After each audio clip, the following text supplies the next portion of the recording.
Gente boa. É bom conhecer a vida dos santos. É muito curioso isto, mas também não é só curiosidade, não. A vida dos santos nos ensina. O Papa Francisco diz que os santos intercedem por nós. Esta é uma verdade que nós católicos confiamos. Eles são intercessores. Os santos que já chegaram à presença de Deus mantêm conosco laços de amor e de comunhão. Podemos dizer que estamos circundados, conduzidos e guiados pelos amigos de Deus. Santo é aquele que é amigo de Deus. E como é bom saber que eles nos guiam no caminho certo, no caminho reto, no caminho para Deus, no caminho da santidade, pelo exemplo, pelo testemunho, não é mesmo? Todo cristão é vocacionado à santidade. Todo cristão é cristão para ser santo. E o nosso santo de hoje é São Bento. Quem foi São Bento? E qual é a sua história? Vamos aprender? São Bento nasceu na Itália, em Núrcia, por volta ali do ano 480, portanto, ele é do quinto século.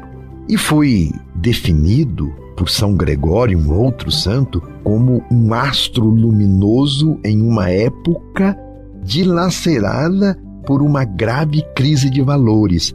Era a circunstância do quinto século no mundo. Parece um pouco com o tempo que nós estamos vivendo, não é? Porque também nós vivemos uma crise de valores. Veja como São Bento pode nos ajudar. De fato, os ensinamentos de São Bento foram uma das alavancas mais poderosas após o declínio da civilização romana, do Império Romano, quando nasceu a cultura europeia.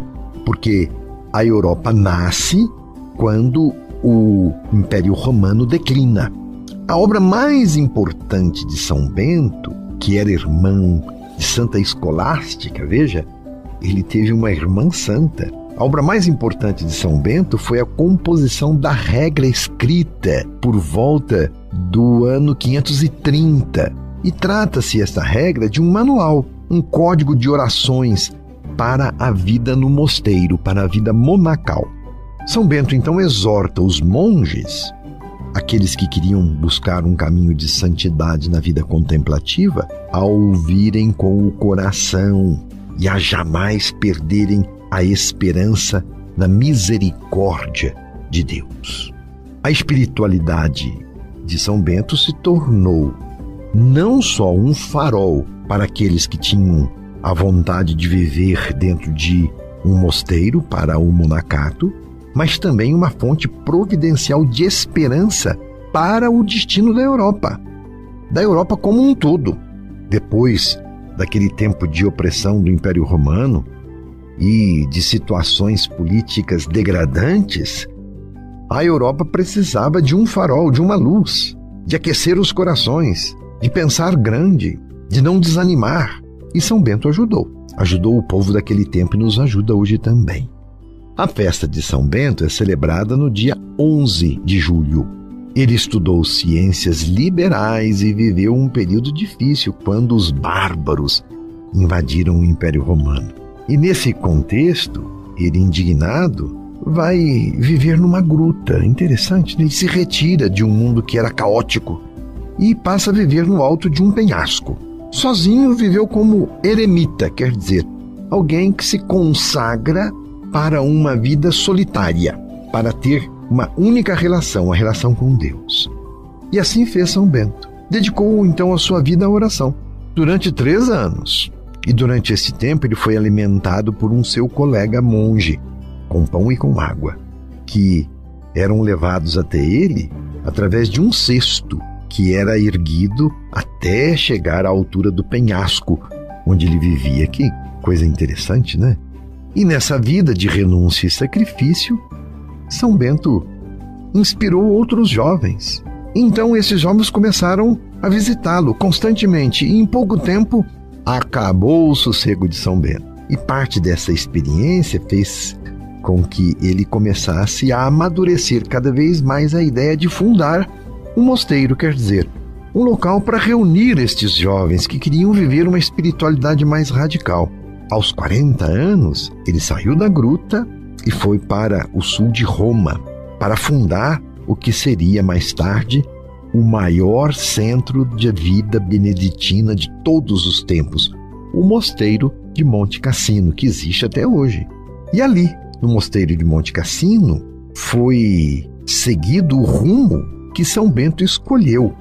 No mosteiro, diferente da vida que ele fazia ali no alto do penhasco, no mosteiro a vida deveria ser comunitária e não solitária.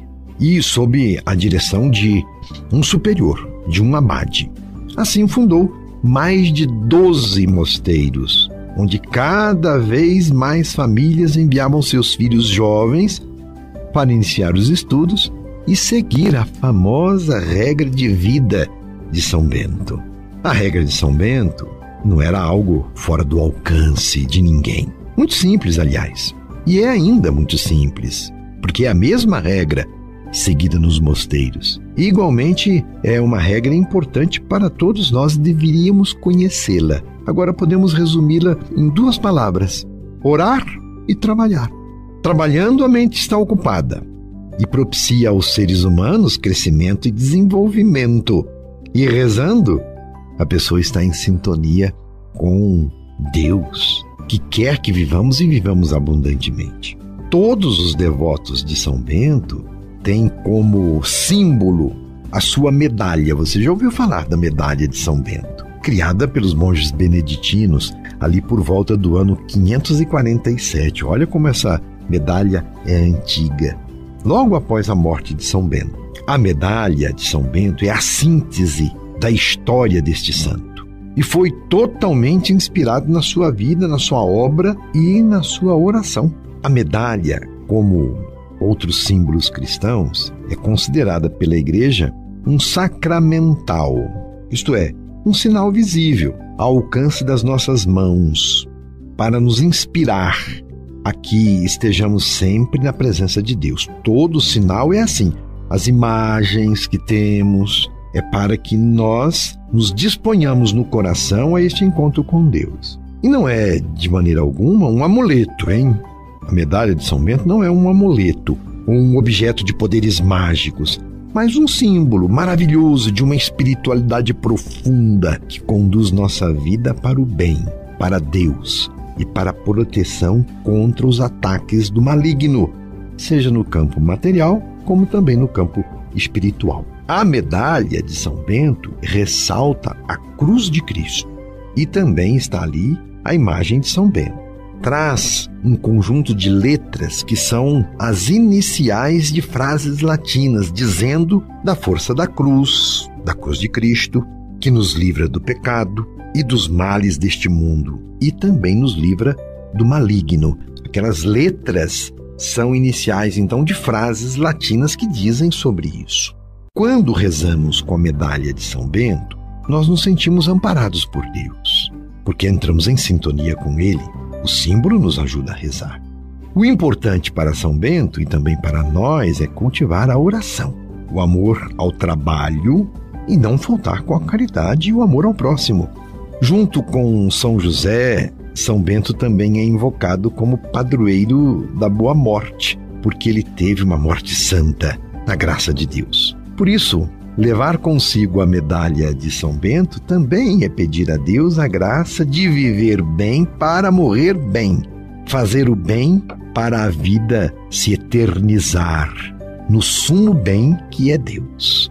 São Bento nos coloca nas pegadas de Jesus para viver o Evangelho no dia a dia. Ele nos ensina quão importante é o sinal da cruz em todos os momentos, ao despertar, antes das refeições, antes de iniciarmos o nosso trabalho, os estudos, antes de dormir, fazer sempre o sinal da cruz. É um sinal que nos protege. Enfim, na oração e no trabalho, invoquemos pela sua intercessão, pela intercessão de São Bento. Rezemos assim: ó Deus, vós que vos dignastes derramar sobre o bem-aventurado confessor, o patriarca São Bento, o espírito de todos os justos, concedei a nós, vossos servos e servas, a graça de nos revestirmos deste mesmo espírito, para que possamos, com o vosso auxílio, fielmente cumprir o que temos prometido na vida.